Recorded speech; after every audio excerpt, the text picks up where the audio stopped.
সংগ্রামী ভাইয়েরা, ইসকনকে নিষিদ্ধ করা এটা শুধু আমাদের মুসলিম ধর্মের দাবি নয়, এটা আমাদের সনাতনী ভাইদেরও দাবি। তার বাস্তব প্রমাণ এখানে উপস্থিত আছে আমাদের সনাতনী অনেক ভাইরা।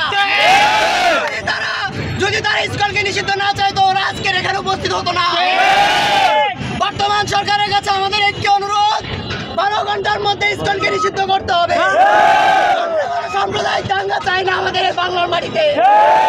যে পেশিবাদী সরকার ইসকন হয়ে ফিরে আসছে তাদেরকে আমরা সতর্ক করতে চাই। 5 আগস্টের কথা আপনাদের মনে আছে ঠিকই, ফেনী পলিটেকনিক ইনস্টিটিউট 16 জুলাই যেভাবে এখানে উপস্থিত হয়েছিল আমরা আবার উপস্থিত হতে পারি ইনশাআল্লাহ।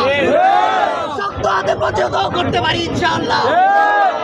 সংগ্রামী ভাইরা, সবাইকে ধন্যবাদ এখানে উপস্থিত হওয়ার জন্য। আমার ভাইয়া রক্ত দিল্লি ইসকন জঙ্গি সংগঠনের প্রধান চিন্ময় দাস, আমরা তার অবিলম্বে ফাঁসি চাই। তার সর্বনিম্ন শাস্তিতে ফাঁসি দিতে হবে। ফাঁসি না দেয় বাংলার মুসলমানের হাতে তাকে তুলে দিক, বাংলার মুসলমান তার বিচার করবে। অবিলম্বে আজকে দিনের মধ্যে ইসকন জঙ্গি সংগঠনকে নিষিদ্ধ ঘোষণা করতে হবে। যদি না হয় বাংলার ছাত্র জনতা আবার ডাক্তার রাজি আছে, মুসলমান ঘুমিয়ে থাকতে রাজি নয়।